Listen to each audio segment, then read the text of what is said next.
Dapat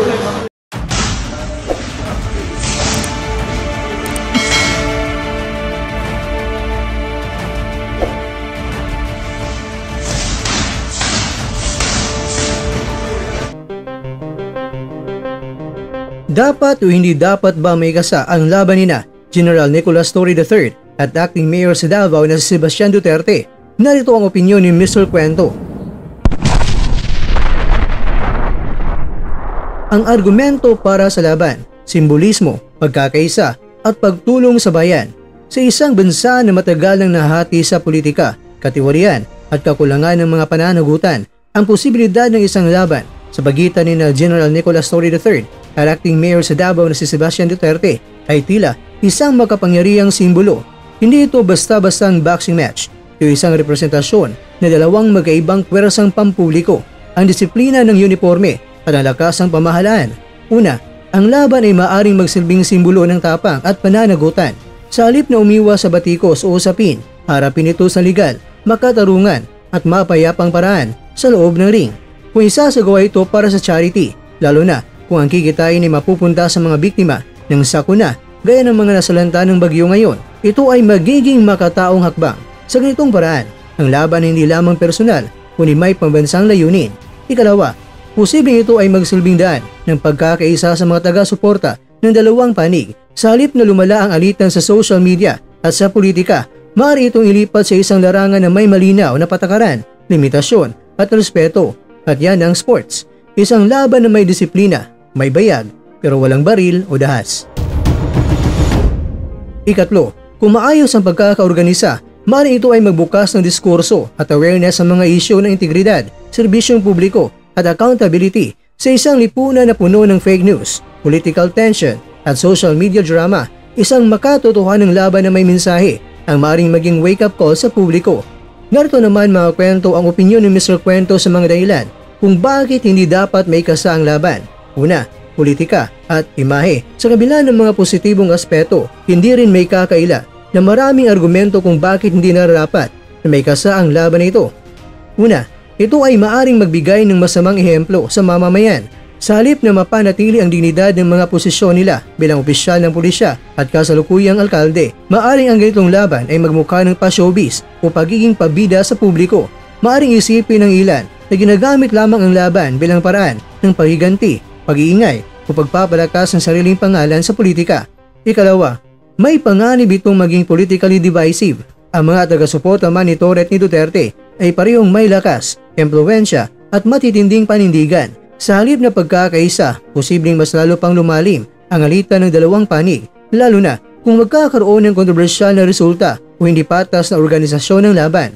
Ikatlo, maaring magdulot ito ng panganib sa personal na kaligtasan at dignidad ng dalawang personalidad.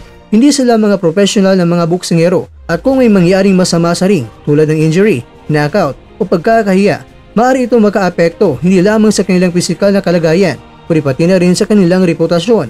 Sa mata ng publiko, ang isang pagkatalo ay maaring gawing batayan ng kahinaan at hindi ito maiwasan na gamitin sa politikal na paninira.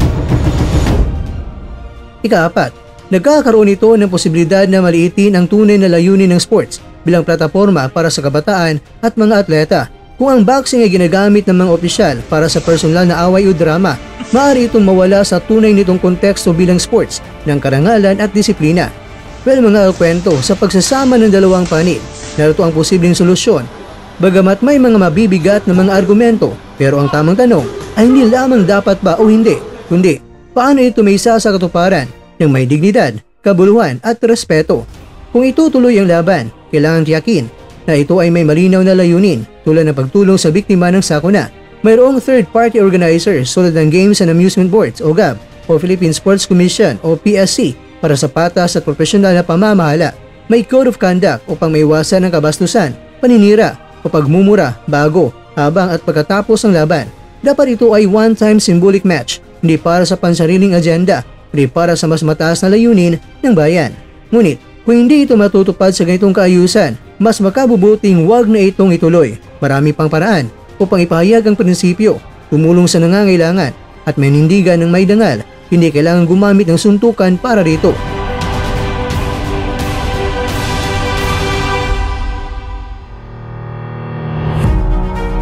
Mga kakwento, ang laban ni General Nicolas Torre III at ang acting mayor sa Davao na si Sebastian Duterte ay may potensyal na maging makasaysayan at kapaki-pakinabang. Ngunit, mayroon din itong panganib na magiging divisive, political circus o showbiz style na drama. Kaya ang tanong, sino ang tunay na makikinabang sa laban? At kung ito'y para sa bayan, handa ba ang parehong panig na gawin itong may dangal at may malinaw na hangarin?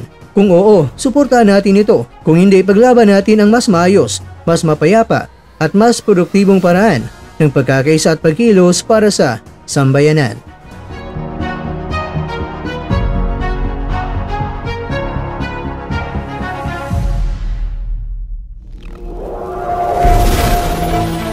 At dyan, nagtatapos ang ating kwento.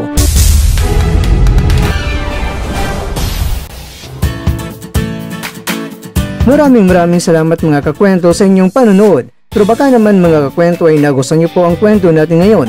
Baka pwede niyo po akong mabigyan dyan ng like, subscribe at pa-click na rin sa bell button.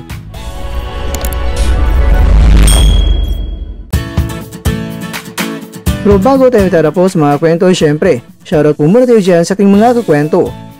Kay kakwentong Johnny Villanosa, kay kakwentong Guillermo Umandam, kay kakwentong Liza Gomez. At kakwentong nanonood ngayon, shoutout sa iyo dyan.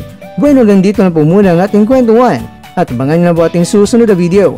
At dito lang po yan sa isang channel na kung saan maaring ito'y mga kwentong di pa na kwento sa inyo.